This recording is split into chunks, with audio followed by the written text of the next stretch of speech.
Bakın bu kar tanesinde kullanmış olduğum kağıdın ölçüsü 3,5 santime 15,5 santim. Bunda arkadaşlar tek kanat kullanıyorum. Şimdi bu şekilde kağıdımı kestim. Bu şekilde kestim. Önce kağıdımı ikiye katlıyorum bu vaziyette. Sonra şöyle ortadan tekrar ikiye katlıyorum. Arayı açıyorum. Tekrar ikiye katlıyorum ortaya gelecek şekilde. Diğer yarıyı ortaya gelecek şekilde ikiye katlıyorum ve bu iki kanadı birbiriyle birleştiriyorum. Arkadaşlar şimdi şu kar tanesi için tam 15 tane kağıt lazım. Şimdi bunu takmaya başlıyorum. Birini alttan, birini üstten. Böyle. Şimdi bakın. Şimdi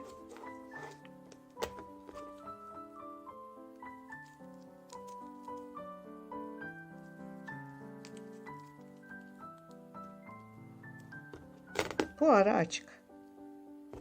Buradan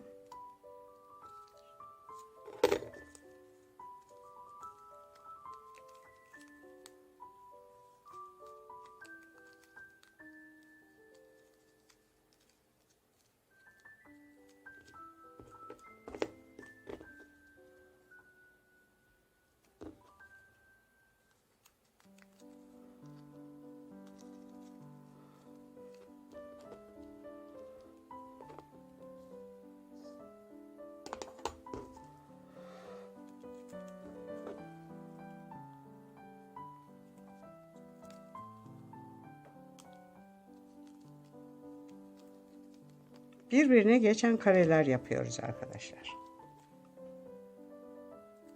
Bakın. Şurası açık. Burada.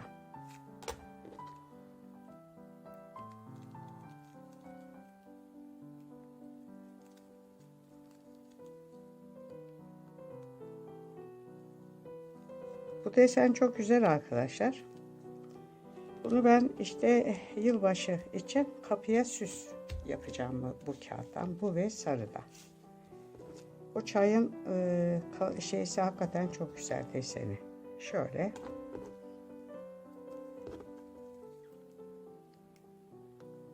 Ama güzel kağıtlar satılıyor Eminönü'nde. İstanbul'da oturanlar için diyorum. Gidip onu da alabilirsiniz. Böyle.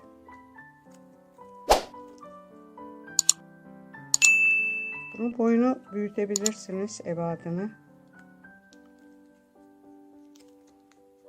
Daha da küçültebilirsiniz.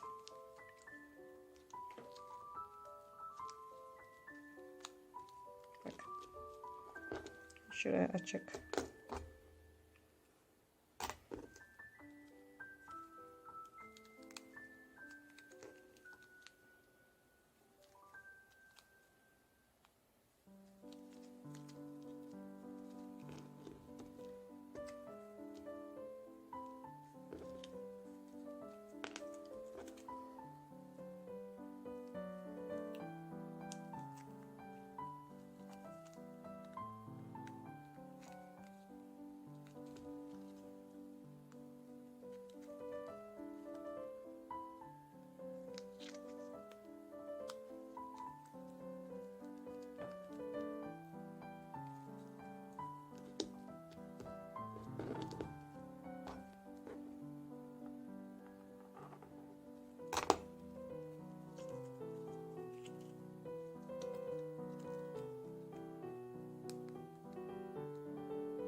Bakın arkadaşlar, görüyor musunuz? Dörtlü oldu.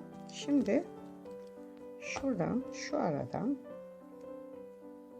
şöyle çıkacağım.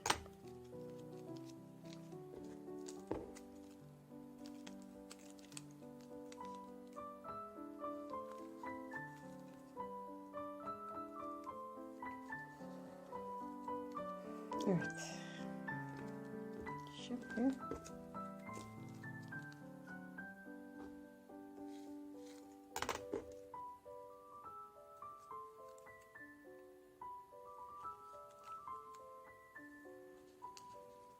Evet. Şimdi arkadaşlar şurada böyle.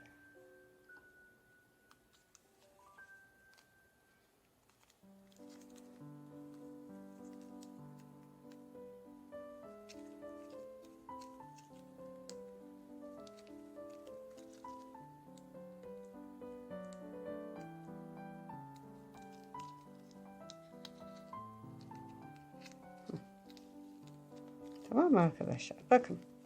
5 tane kare, şu bir kare, 2, 3, 4, 5 kare bir araya geldi.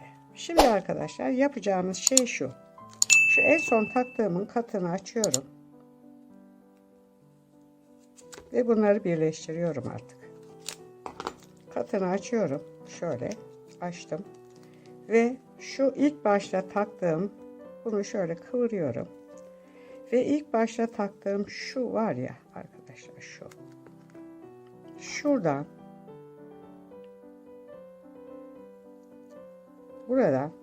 buradan içeriye geçiriyorum. İkisini birden.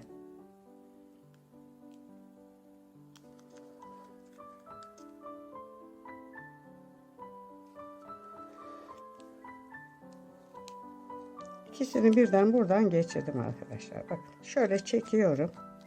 Bakın, çektim. Tamam. Elimizle bunu böyle düzeltiyoruz. Sonra bunun bir tanesini bu tarafa yatırıyorum. Bir tanesini de şu aradan geçirip arka tarafa yatırıyorum. Bu şekilde. Ve bunu bakın, gördünüz mü arkadaşlar? Şimdi şunu alıyorum. Bunu isterseniz tutkallayabilirsiniz. İsterseniz tutkallamazsınız. Şuradan içeriye sokuyorum. Bunu. Şöyle. Sonra döndürüyorum. Bunu alıyorum. Şunu. Bunu da şuradan içeri.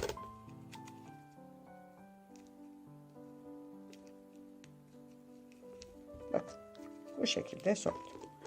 Ve arkadaşlar gördüğünüz gibi kar tanemi hazırlamış oldum. Arası açık. Bunu dilediğiniz gibi açabilirsiniz, çekiştirebilirsiniz filan. Bununla arkadaşlar bu kar tanesiyle siz sadece kapı süsü yapmakla yetinmezsiniz. Çantalarınızın kenarına sarkaç yapıp o şekilde kullanırsınız. Aynı şekilde anahtarlık yaparsınız, kolye yaparsınız, küpe yaparsınız. Çok amaçlı bu kar tanesini yapma imkanınız olur. Arkadaşlar bakın ekrana tam sığdıramadım ama fotoğrafını sizinle bunun paylaşacağım.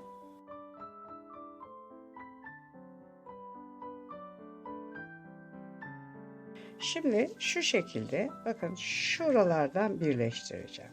Bu şekilde hep şöyle dikeceğiz. İpimi iğneme taktıktan sonra ucunu şöyle düğümledim. Ve iğnemi şu alt kanattan geçirip şu düğümün içinden geçiriyorum. Ve bunu şöyle içeriye sıkıştırıyorum ipi. Arkadaşlar bunları böyle birbirine dikmek suretiyle önce çelengimizi oluşturacağız. Çelenkten sonra da bunu kapımıza süsleyip kapımıza asacağız. Şu şekilde bakın tutuyorum. Böyle bununla bunu olacak şekilde birleşme işlemlerini yapıyorum. Bunları uzun uzun size anlatmayacağım. Bir tanesini yapayım. Görün. Devamı zaten aynen gelecek. Bakın şu şekilde dikeceğiz.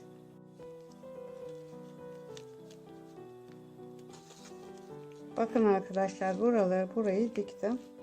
Süslemek için şöyle çam kozalakları, şu anda her taraf çam kozalağı dolu. Eğer elinizde de yaldızlı boyalar varsa bunlardan alıp boyayabilirsiniz. Buna asmak için. Şöyle bambudan çantalar yapmıştım ben. Onlardan bu şekilde toplar da yaptım. Artan parçalardan. Bunları da asacağım. Yani çeşitli şeylerle kapı süsümü süsleyeceğim. Meleğim var. Makromeden yapmış olduğum. Zaten bitmiş halini de sizinle paylaşacağım. Şimdi arkadaşlar bunu da bunu dikiyorum. Bu şekilde dikiyorum. Şöyle. Ve hepsini diktikten sonra süslemeyi yapacağım ve sonucu sizinle paylaşacağım. İpim normal dikiş ipi. Herhangi bir özelliği yok.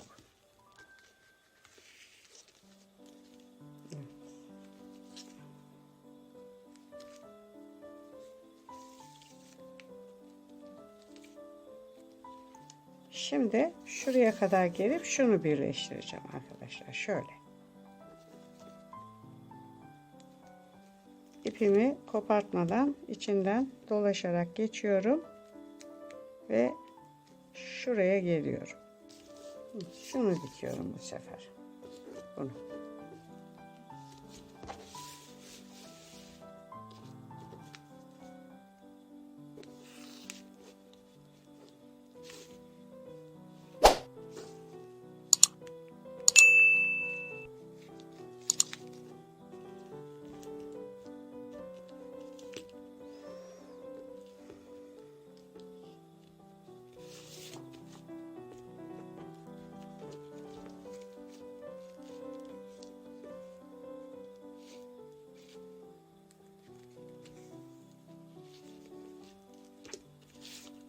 Yılbaşı için kapı süsüm bitti. Diktim bu şekilde.